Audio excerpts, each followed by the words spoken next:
علیکم ورحمۃ اللہ وبرکاتہ۔ دوستو، آج ہم آپ کو بتا رہے ہیں کہ آپ کے گھر میں اگر کھجور کے پودے آپ نے لگائے ہیں، ان پہ گھٹلیوں سے یا لگایا ہے یا پودا کہیں سے لائے ہیں، تاکہ آپ کو پتہ ہو کہ آپ کے گھر میں لگا ہوا یہ پودا آپ کو کھجوریں دے بھی سکتا ہے، پھل دے بھی سکتا ہے یا نہیں، کیونکہ اس میں کچھ نر ہوتے ہیں کچھ مادہ۔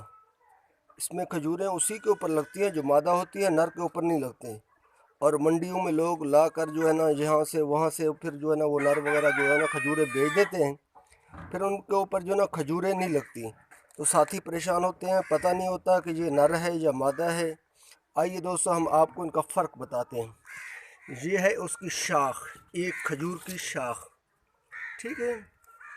تو آپ دیکھیں گے کہ اس کی جو ہے نا ہر کھجور کا جو ہے نا یہ جو ان سے پتے نکل رہے ہیں ایک ٹہنی سے، یہ آپس میں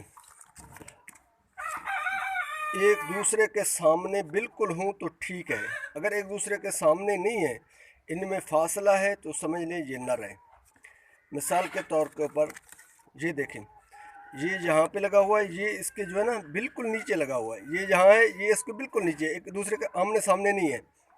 اگر یہ ایک دوسرے کے آمنے سامنے نہ ہوں تو سمجھ لو یہ نر ہے۔ جو مادہ ہوگی نا، اس کے یہ پتا بھی اور یہ پتا بھی ایک دوسرے کے سامنے ہوں گے اور درمیان میں ایک ہوگی، تو یہ مادہ ہے۔ پھر وہ مادہ ہوگی، وہ پھل اٹھائے گی، لیکن یہ نر ہے۔ یہ دیکھیں، یہ اوپر ہے، یہ نیچے ہے، یہ پھر نیچے ہے۔ یہ دونوں پتے اگر ایک دوسرے کے آمنے سامنے ہوتے تو یہ مادہ ہوتی۔ اسی طرح اور میں آپ کو دکھاتا ہوں جو مادہ ہے۔ یہ دیکھیں، یہ دیکھیں، یہ جو ہے نا یہ ٹہنی جو ہے نا یہ ہے مادہ کی، ٹھیک ہے۔ آپ دیکھ سکتے ہیں اس کے یہ دو پتے جو ہیں، یہ دیکھیں بالکل آمنے سامنے سیدھ میں ہیں، یہ سیدھ میں ہیں، اور یہ جو ہے نا اس کا جو ہے نا یہ فرق میں ہے، یعنی دو کا آمنے سامنا ہونا لازمی ہے۔ یہ دو کا آمنے سامنے ہونا لازمی ہے، یہ مادہ کی نشانی ہے۔ اگر یہ دونوں آمنے سامنے نہ ہوں، یہ بھی علیحدہ ہو، یہ بھی ایک دوسرے سے فرق میں ہو، تو پھر سمجھ لو یہ نر ہے۔